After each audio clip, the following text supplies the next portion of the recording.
Okay, well, hello, it's Abba, and I like mathematics, and so I thought I'd read some quotes from A Mathematician's Apology. It was an essay by a number theorist, British mathematician, G.H. Hardy, written in 1940, and it's an essay basically on the beauty of mathematics, and it sort of gives a view to non-mathematicians of the working mathematician's mindset. It being pretty old, 1940, a time when mathematicians believed it was a male sport, so to speak. I changed a lot of the pronouns in his essay, so it sounded less masculine-centric, and so I took the liberty to do that. Don't know if that's appropriate, but I didn't like reading all those male words. In any case, I'm going to read this while playing level 846 is the level I'm on. By the way, these orange ones mean that I passed that level on a first shot. Very proud of this. Very proud of that. Okay, in any case, I'm taking a break in math. I've been working since sunrise. It's now 9:44 in the morning, and, well, geez, after 3 hours of math, a Candy Crush break sounds appropriate. So here's level 846. And let's do it. Okay. I'm going to say the quotes while I'm playing the game here. Oh, this is a very interesting board. There's that little UFO. Let's see what that does.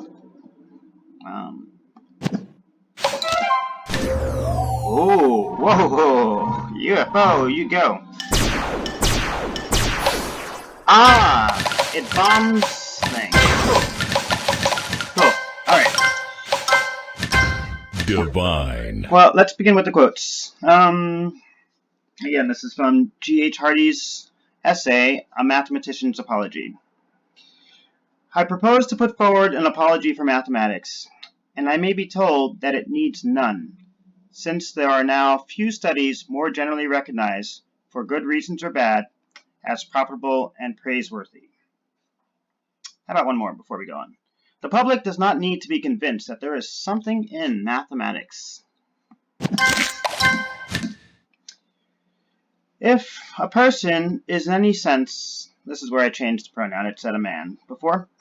If a person is in any sense a real mathematician, then it is 100 to 1 that their mathematics will be far better than anything else they can do, and that it would be silly if they surrendered any decent opportunity of exercising their one talent in order to do undistinguished work in other fields, such as Candy Crush.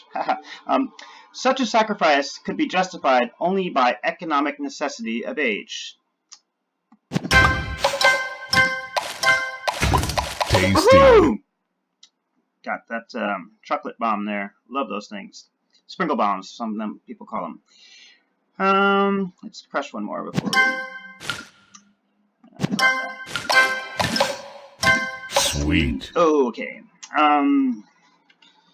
Mathematical achievement, whatever its intrinsic worth, is the most enduring of all.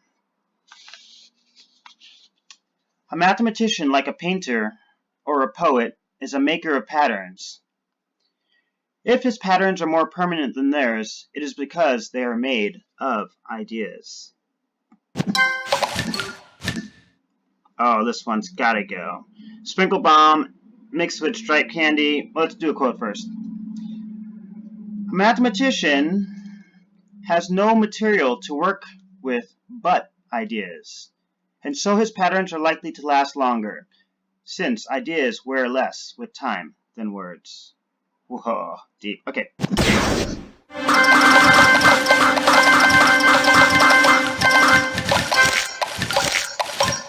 Divine. The seriousness of a mathematical theorem lies not in its practical consequences, which are usually negligible, but in the significance of the mathematical ideas which it connects. Oh, so true. One more quote before we go on. I believe that mathematical reality lies outside of us, that our function is to discover or observe it, and that the theorems which we prove, and which we describe grandiloquently as our creations, are simply our notes of our observations. So true. Alright. I am gonna focus on getting that.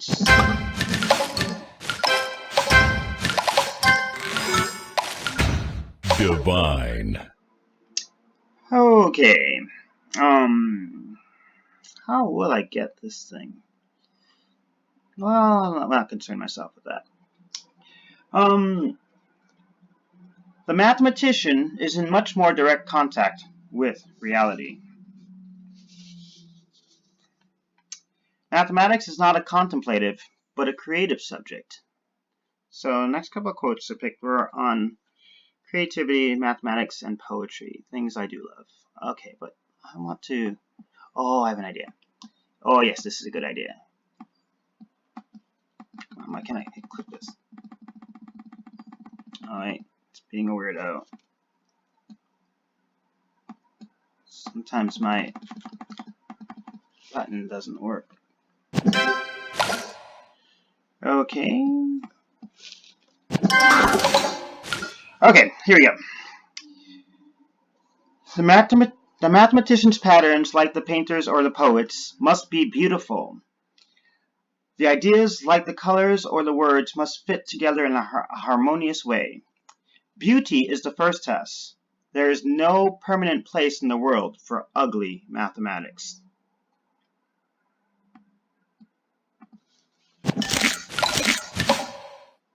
Okay.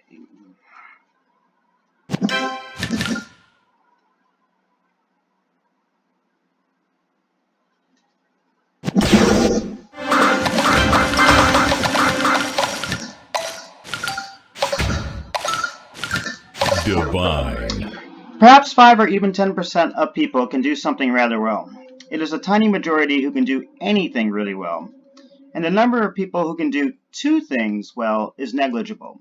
If a person has any genuine talent, they should be ready to make almost any sacrifice in order to cultivate it to the full. Mathematics may, like poetry or music, promote and sustain a lofty habit of mind.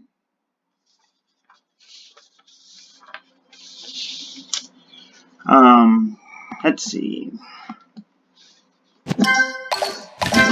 Sweet. Well, gosh, this game is over after I moved that red thing up here at the top. Let's see. He wrote about boredom. No one should ever be bored. One can be horrified or disgusted, but one can't be bored. One more quote. When the world is mad, a mathematician may find in mathematics an incomparable anodyne. For mathematics is, of all the arts and the sciences, the most austere and the most remote, and a mathematician should be of all people the one who can most easily take refuge where, as Bertrand Russell says, one at least of our nobler impulses can best escape from the dreary exile of the actual world. Woo! Candy Delicious. Crush. Sugar Crush. We got it. Sweet. Tasty. And a last quote. Oh, awesome. Passed on my first try. Good, good. Let's see. Video's getting really long. What's going on here? Last place. I really don't care.